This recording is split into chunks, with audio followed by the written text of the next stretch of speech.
A3A və B4 nöqtələri C1-2 nöqtəsinə nəzərən simmetrik olarsa, A plus B-ni tapın.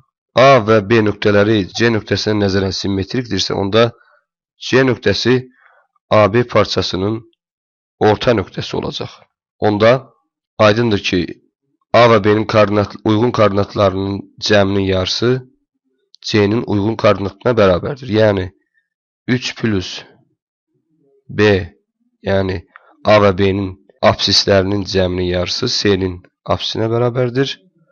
A və B-nin ordinatlarının, yəni A plus 4/2 ordinatlarının cəminin yarısı isə C nöqtəsinin ordinatına bərabər olmalıdır. Buradan alırıq ki, B bərabərdir -1-ə.